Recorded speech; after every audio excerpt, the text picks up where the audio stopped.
you're just starting out to skate, then there are a lot of bad habits that you can pick up without even knowing it. I mean, how can you know it if you're just new to the game, right? But I got you. I'm Dani. I've been skating for 8 years now, and I've been teaching kids and adults for 4 years. And in this video, I will try to tell you about the best beginner tips, mistakes to avoid, and things to do so you can progress faster. And if you stick around till the end, I will tell you one little tip that's maybe an unpopular opinion, but especially at the beginning, helps you to improve a lot faster. Alright, let's get into it.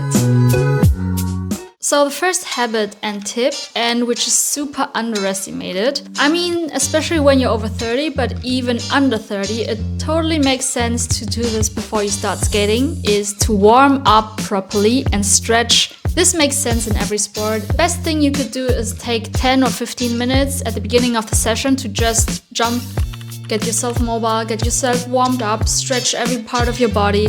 But if you're lazy and if you can't wait to get started, then I think the most important things to definitely warm up is your ankles and your knees, because those are the body parts that will suffer the most from the session. The second habit might not be that surprising, but I just want to mention it. It's much better to skate a little bit every day than heavily once a week. For example, just try to skate 15 minutes every day instead of 4 hours a week in one session. Skateboarding has a lot to do with muscle memory, and muscle memory builds up day after day. Of course, there are prodigies who learn to shove it in a day and then they got it down, but for yourself, concentrate on your progress, try to skate daily and just try to learn everything day by day.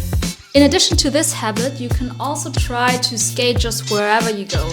Just try to use every opportunity to skate. Like if you have little errands to do, or if you have to go to school or to work and on your way back, you can just try to skate as much as you can. And while you're doing this, you can also practice your switch stance. For example, on your way to school, you can skate with your regular foot position, and on your way back, you could try and challenge yourself by skating switch. Another habit that I think is super important is not to focus only on your feet and maybe on your legs, but also especially on your upper body.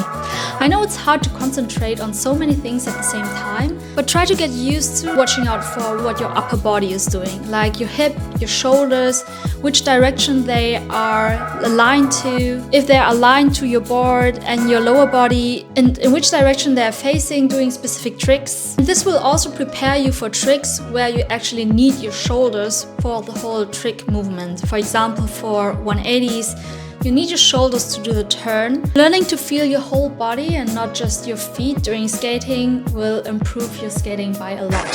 Something that might be weird at the beginning, but it helped me a lot, was to record yourself while doing specific tricks that you are having trouble with. Film yourself so you can analyze the video better. You can actually try to make better improvements by seeing what you're doing wrong. Look at how your feet and body is placed, analyze your movement, try to look where your weight is distributed, and find mistakes that you might have missed if you haven't looked onto your try from a third-person perspective. If you ask a lot of skaters, they actually do this before they try a trick. Visualize the trick in your head before actually doing the trick. By visualizing the trick, it actually helps you to prepare your body and your mind for the movement. So what I really do is I try to visualize the movement, the speed, the timing, weight distribution, and the control of the board and how it feels on your feet. Next up, one super basic trick, always bend your knees. Try to be really loose in your knees, bend your knees, especially when you jump. Try to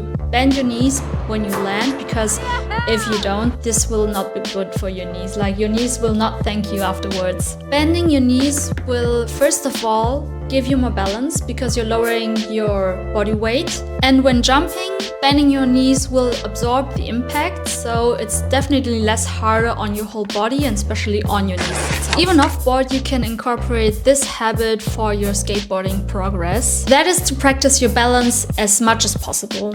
There are a few ways how you can do this. For example, you could just use a blank deck and a water bottle to balance on top. And even better if you have a balance board and just practice your balance while at home. For example, you could just watch TV and practice balancing, or do whatever. And there's this one exercise that you can just incorporate in your daily routine very easily. A friend once told me, I thought it's really funny. You can just practice balancing while brushing your teeth. You just stand on one leg and then you brush your teeth. This is already level 1 difficulty, and level 2 difficulty is to actually close your eyes while brushing your teeth and trying to keep standing on one leg. If you never tried this before, then I can tell you this sounds easier than it is. To train both of your legs equally, it makes sense to really do both of your legs. So in the morning you could do your left leg, and in the evening when brushing your teeth you could do your right leg, so you don't get any imbalance between your legs. This really helps you to push your balance skills.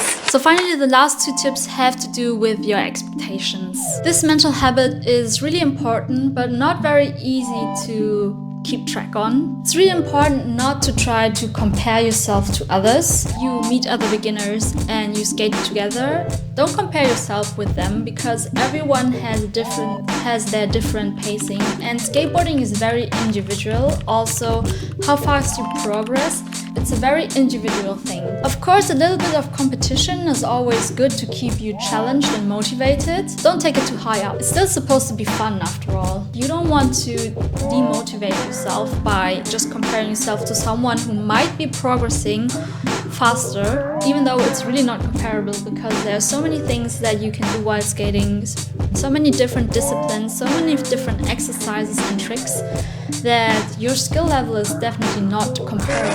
And lastly, also this mental habit helped me a lot, is to try to celebrate even small wins. Like, it might feel that you're going to a session and you haven't progressed, but just going to the session and standing on the skateboard is already progress. Like, you're practicing so many things while not noticing it. You're practicing your balance, you're practicing your movement, your shoulders, your timing, whatever it is, it's getting better every time you stand on a skateboard. You try to even give your small wins some space. And here we go, this might be an unpopular opinion, because you can learn skateboarding by yourself, and probably most skaters have learned by themselves, but I feel like it's much easier to learn, especially the very first steps on a skateboard, by having a good teacher.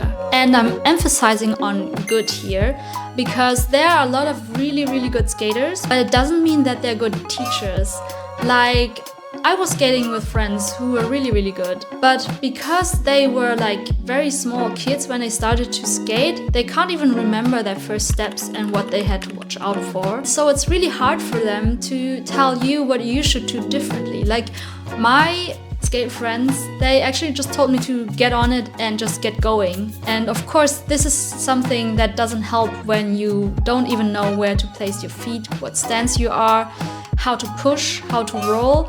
So this is something that a good teacher can definitely tell you. This will really help you, especially with your very first steps. And I mean, if you can't find a good teacher in a skate park, it's completely fine to start a skate class and just get your first steps there. Of course, you can also try to learn from YouTube. You can try tutorials and they can help you, but well, that's what I've done. I try to learn from YouTube, but I feel like just learning from tutorials hasn't really helped me. I was missing the feedback when I was doing something wrong. A YouTube video cannot give you the feedback. Just going to get skate lessons really helped, because there was someone telling me what I was doing wrong. These were things that I didn't even know that I was doing them wrong. This can already help you a lot with just avoiding the first mistakes when you're just starting out. I feel like the first steps are the most important steps, because they build the solid foundation for everything else that's coming afterwards. Just try to build a solid confidence and technique here.